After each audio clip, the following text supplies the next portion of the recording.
Good morning everyone. Myself Mohit Venk Prakash और आज हम बीएससी फाइनल ईयर में पैरासाइट पढ़ेंगे। ठीक है, जो पैरासाइट हम पढ़ेंगे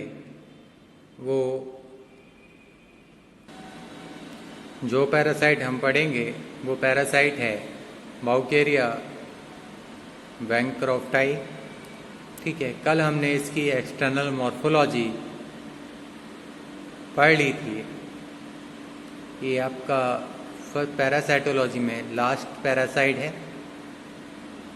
और आज हम इसकी लाइफ साइकिल के बारे में डिस्क्राइब करेंगे कि इसकी लाइफ साइकिल कैसी होती है और किन किन होस्ट में पूरी होती है। जैसा कि हमने कल आपको बताया था कि इसकी लाइफ साइकिल में दो होस्ट होते हैं, primary host man and secondary host mosquito. ठीक है, तो आइए हम इसकी लाइफ साइकिल को शुरू करते हैं और देखते हैं कि इसकी लाइफ साइकिल कैसी होती है। तो लाइफ साइकिल ऑफ बाउकेरिया वैंक्रॉफ्टाई। तो बाउकेरिया वैंक्रॉफ्टाई की लाइफ साइकिल 2 होस्ट में कंप्लीट होती है। Definite of primary host human, जैसा मैंने आपको अभी बताया।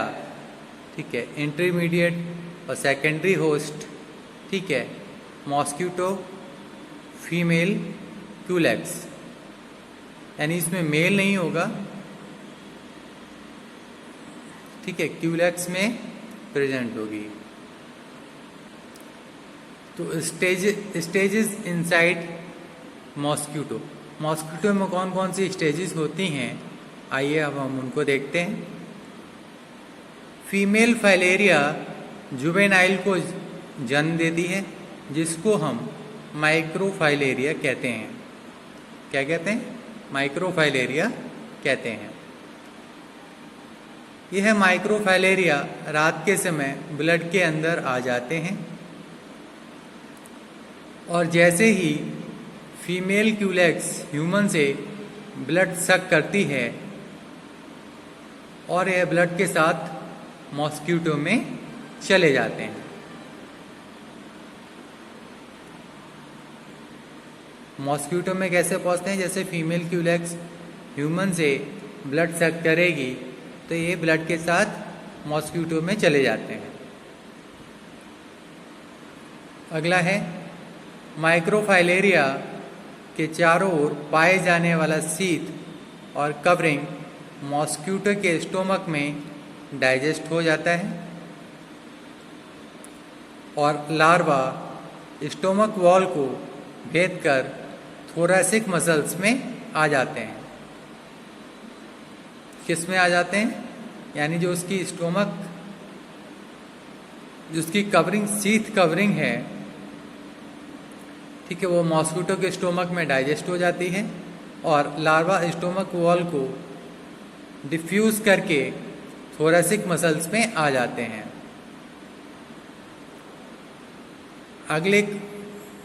अगले कुछ दिनों में cylinder microfilaria thick, short,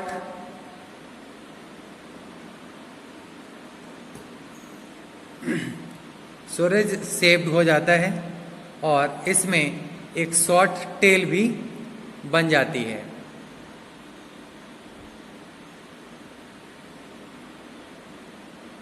mosquito के अंदर 3 लार्वल स्टेज पाई जाती हैं। वो लार्वल स्टेज कौन कौन सी हैं, आइए हम देखते हैं। पहली लार्वल स्टेज है, यह 24 से 30 माइक्रोन लॉन्ग, ठीक है, और 10 से 70 माइक्रोन चौड़ा होता है। 3 से 7 डेज के बाद इसकी मॉल्टिंग होती है और यह सेकेंड स्टेज लार्वा में कन्वर्ट हो जाता है। किस में कन्वर्ट हो जाता है और कितने दिन की मॉल्टिंग के बाद कन्वर्ट होता है? यानी 3 से 7 दिन के बाद मॉल्टिंग होती है और ये सेकेंड स्टेज लार्वा में कन्वर्ट हो जाता है।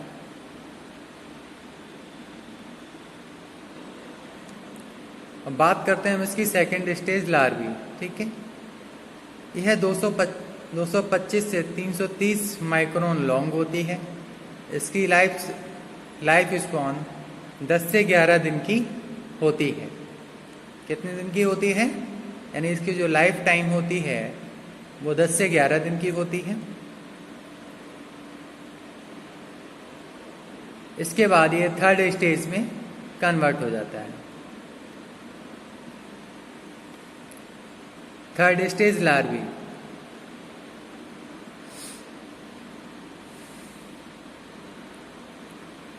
दस से 11 दिन के बाद सेकेंड स्टेज लार्वा की मोल्डिंग के बाद थर्ड स्टेज लार्वा बन जाता है।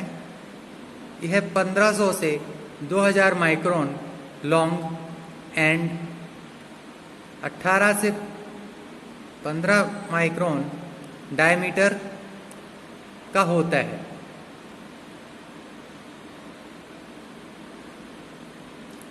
इसके अंदर alimentary canal and genital organ develop हो जाते हैं। इसमें आगे का डेवलपमेंट मॉस्क्यूटो के अंदर नहीं होता है, अतः यह मॉस्क्यूटो के लेबियम में आ जाते हैं। यह ह्यूमन के लिए इन्फेक्टिव स्टेज है।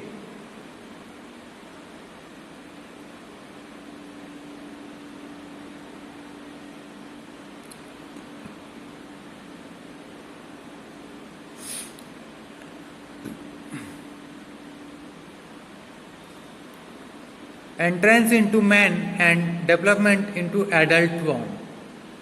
ठीक है,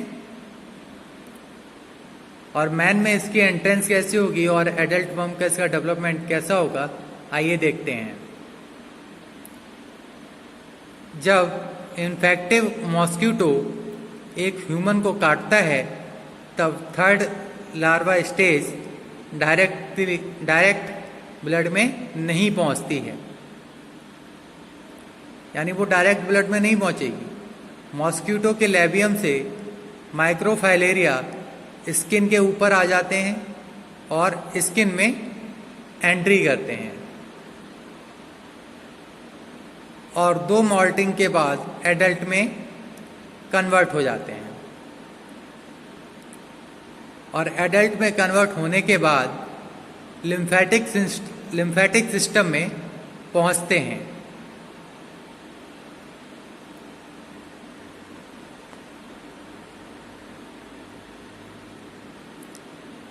मैन के ब्लड में माइक्रोफाइलेरिया डे एंड नाइट की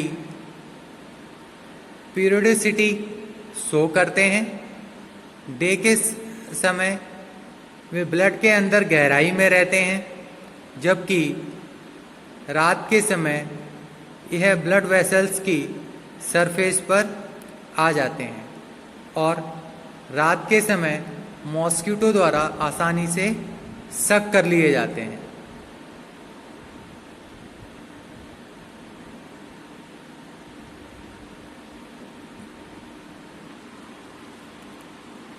अब हम इसकी लाइफ साइकिल का डायग्राम देखेंगे, जिसमें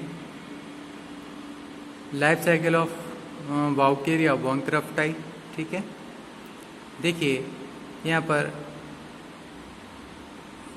स्टेजेस आपको दिखाई दे रही हैं, फर्स्ट, सेकंड, थर्ड। ठीक है,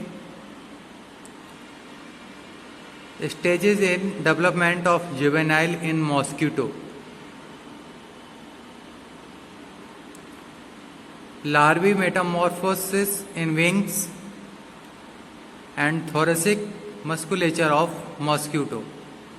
ठीक है,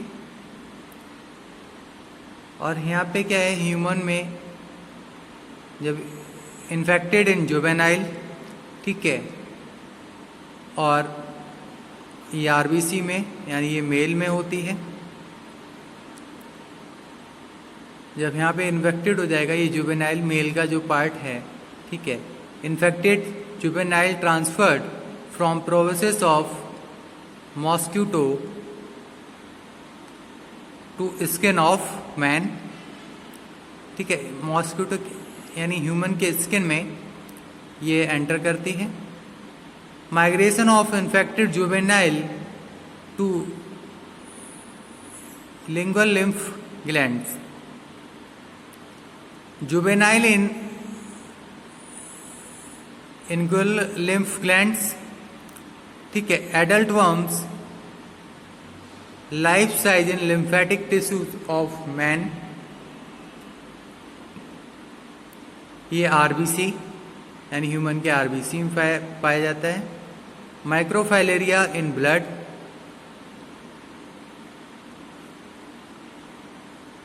फीमेल मेल। और migration to deeper thoracic blood vessels, यानी जो थोरेसिक ब्लड वेसल्स हैं, ठीक है, उनका माइग्रेशन हो जाता है। Nocturnal migration of microfilarial to cutaneous blood vessels, in blood vessels का भी माइग्रेशन हो जाता है। Mosquito Culex pipiens sucking microfilaria from cutaneous capillaries of man, यानी जो मैन की कैपिलरीज हैं वहां से इसको सक करती है। ओके, तो आप इस डायग्राम को बना लीजिए, फिर हम आगे चलते हैं।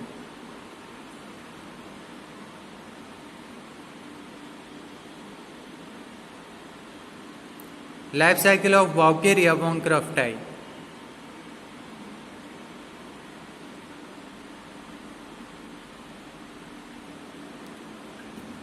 तो बात करते हैं इसकी पैथोजेनेसिटी एंड क्लिनिकल फीचर्स। ठीक है, इसकी पैथोजेनेसिटी और इसके क्लिनिकल फीचर्स क्या हैं, आइए हम उसको देखते हैं। पैरासाइट के इन्फेक्शन से जो डिजीज फैलती हैं उसको वाउकेरिया और फाइलेरिसिस कहते हैं। ठीक है, मोड ऑफ इन्फेक्शन, इन्फेक्शन का मोड क्या है? थ्रू बाइट ऑफ मॉस्किटो, यानी मॉस्किटो के द्वारा बाइट करना। ट्रांसमिटिंग एजेंट फीमेल मॉस्किटो यानी क्यूलेक्स। इन्फेक्टिव फॉर्म जो उसको इन्फेक्ट करती है। Third stage larva of developing microfilaria bancrofti. ठीक है, अब इसकी पैथोजेनेसिस क्या है, आइए देखते हैं। वाउकेरिया वैंक्रोफ्टाई द्वारा डिजीज के पैथोलॉजिकल इफेक्ट एडल्ट के द्वारा होते हैं। जब इन्फेक्शन बहुत हल्का होता है तब इसके characters filarial fever, headache, mental depression होते हैं। हैवी इन्फेक्शन के कारण adult worm lymphatic glands and lymphatic vessels को बंद कर देते हैं।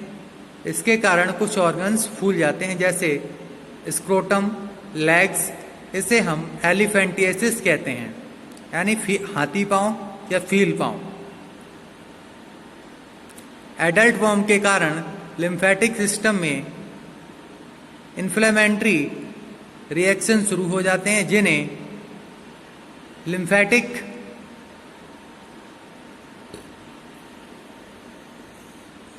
कहते हैं। इनमें लिम्फ ना आने के कारण यह ऑर्गन्स बहुत अधिक फूल जाते हैं, जिन्हें लिम्फेडेमा कहते हैं। लिम्फ ग्लैंड का फूल जाना लिम्फेडेंटिस डिजीज उत्पन्न करता है। हम इसकी डायग्नोसिस कैसे करेंगे, आइए वो भी देखते हैं। प्राय इन्फेक्शन हो जाने के 3 महीने के बाद लक्षण दिखाई देते हैं, किंतु कभी इंक्यूबेशन 8 to 11th मंथ का भी हो सकता है। माइक्रोफाइलेरिया के इन्फेक्शन के कारण बार बार बुखार के साथ कपकपी और पसीना भी होता है। इसके अलावा सिरदर्द, जी मिचलाना और वोमिटिंग, रोशनी और छीदन लगना और प्रोटोफोबिया एंड मांसपेशियों में भी दर्द होता है। हाल ही में फाइलेरिसिस का कारण कुछ मरीजों में ब्लाइंडनेस होता देखा गया है। अब बात करते हैं हम इसके ट्रीटमेंट की। इसका ट्रीटमेंट कैसे होगा? तो फाइलेरियोसिस का ट्रीटमेंट करने के लिए कोई प्रॉपर मेडिसिन नहीं आई है। इसके लिए फाइलेरियल ड्रग्स का यूज़ किया जाता है। फॉर एडल्ट वर्म के लिए DEC डाईइथाइल कार्बोजाइन 2 mg पर किलोग्राम बॉडी वेट के हिसाब से 3 टाइम ऑफ डे, दिन में लेनी चाहिए। ठीक है। फिर है हमारा फॉर माइक्रोफाइलेरिया के लिए क्या लेना चाहिए? इसके लिए हेट्रोजॉन मेडिसिन 2 mg पर किलोग्राम बॉडी वेट के हिसाब से 3 सप्ताह तक देना चाहिए। अगली है हमारी, कभी कभी DCE दवा के कारण एलर्जी उत्पन्न हो जाती है, अतः इसके साथ एंटी एलर्जिक कंपाउंड दिए जाने चाहिए। मैं समझता हूँ आपको ये पैरासाइट पूरा समझ में आ गया होगा। तो आज के लिए है बस इतना ही। हम कल अगली यूनिट स्टार्ट करेंगे जिसमें हमारा उसी यूनिट में वेक्टर एंड पेस्ट हैं, तो हम उसको पढ़ेंगे। आज के लिए बस इतना ही। Thank you.